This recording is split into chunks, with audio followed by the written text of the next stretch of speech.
Hello, everyone. My name is Dawn, and welcome to another episode of The Chamber Within.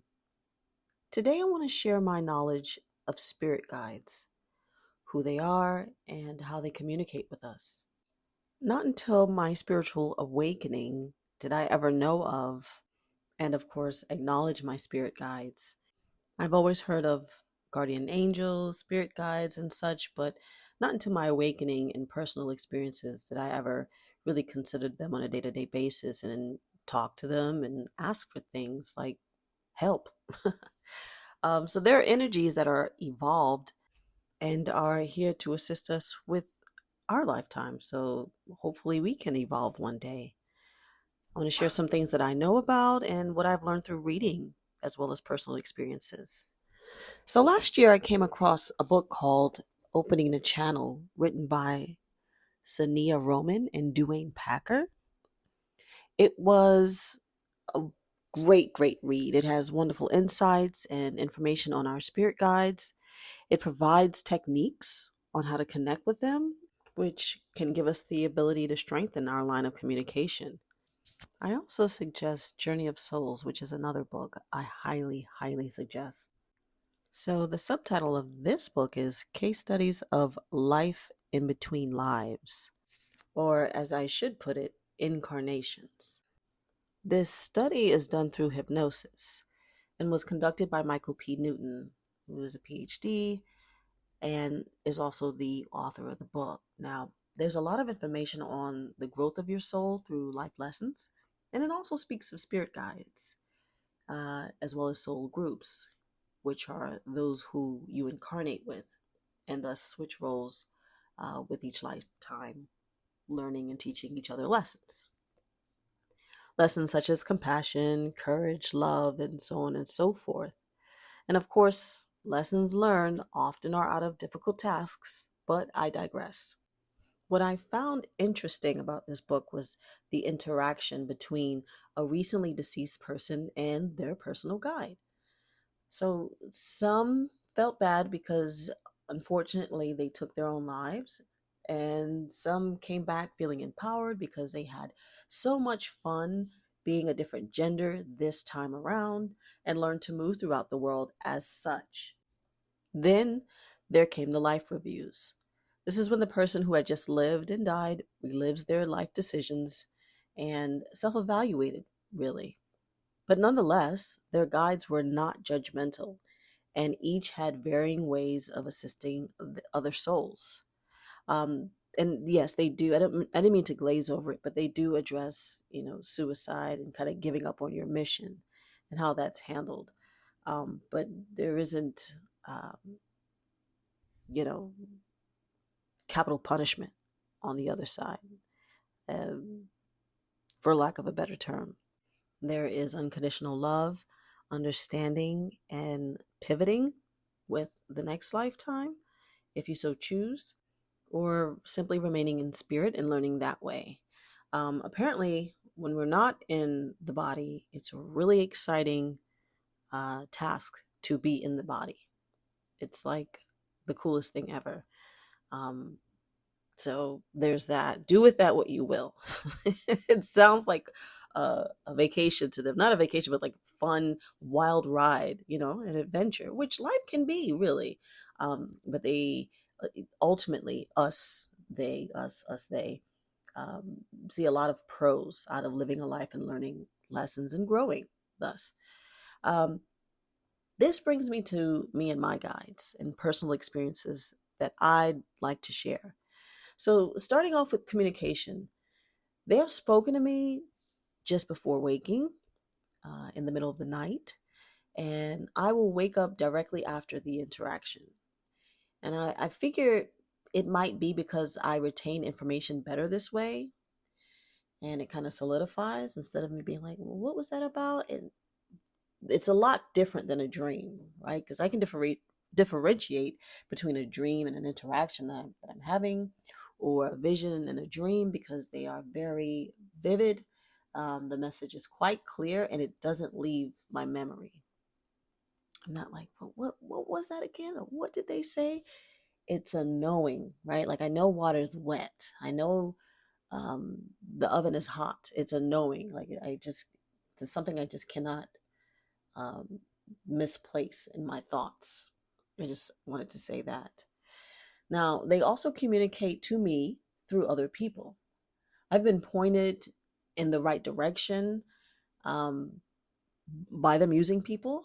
And I know this to be so because when I was trying to get out of a living situation, as I mentioned before, that I no longer wanted to be in, the solution came through a coworker. You know, I'm hard headed. I also mentioned that before as well. And when I rejected this information, the same exact information came a few hours later through another coworker as I was sharing um, my current state.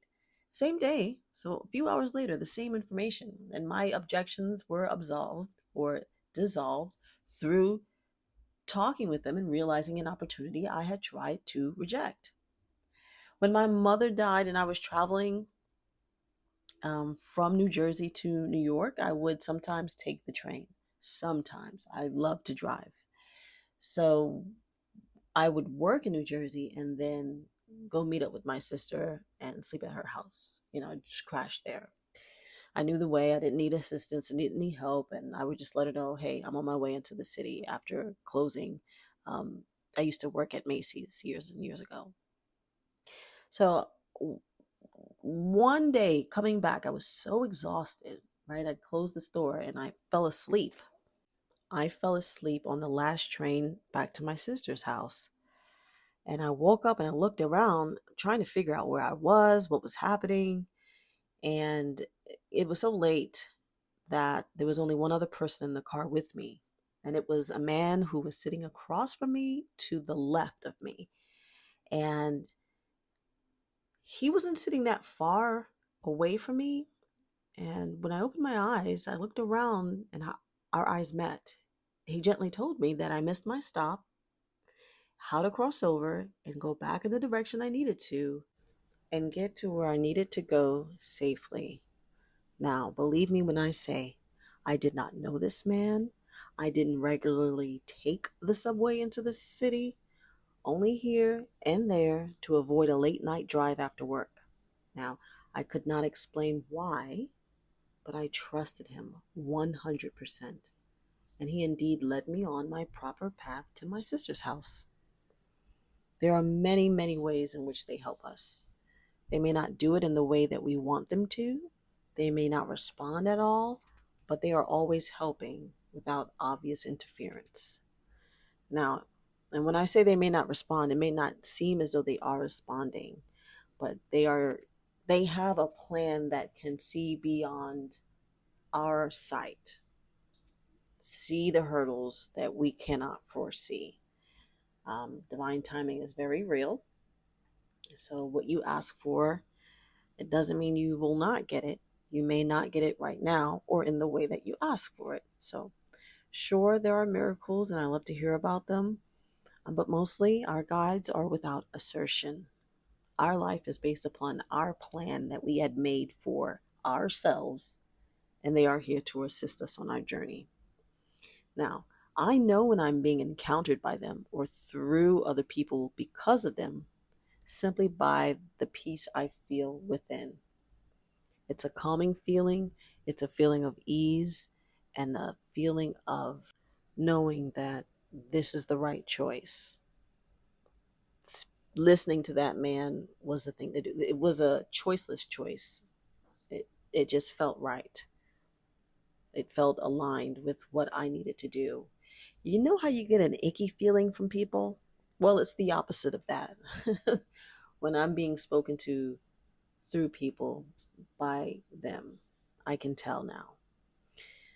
Um, well, anyway, I've had other instances I'm pretty sure are escaping me right now, but I know I'll leave you with this. One day I was feeling pretty down and I went to the mall by myself to, I don't know, just to get out. And I got a little nibble and I sat down at a table by myself. And a lady who looked like she worked either for the mall or the restaurant I was at, you know, like one of those fast food restaurants, nothing fancy, put her broom and dustpan down, looked at me for a couple seconds. We were looking at each other, and she just made a beeline for me, bent over, and gave me the deepest, softest, greatest hug I've had since my mother was alive. And the embrace about brought me to tears because it felt like I knew her. I don't know why she was compelled to give me a hug. Afterwards, I looked around. I didn't see her. I was so grateful for that moment because I felt alone. I was in the middle of a mall with many, many people, and she came over to me and showed me love. So that I'll never forget. Well, that's it for this week. I thank you so much for joining me. If you have any questions, comments, or concerns, please feel free to reach out to me at thechamberwithin@yahoo.com. Have a blessed week, and I will talk to you later. Bye bye.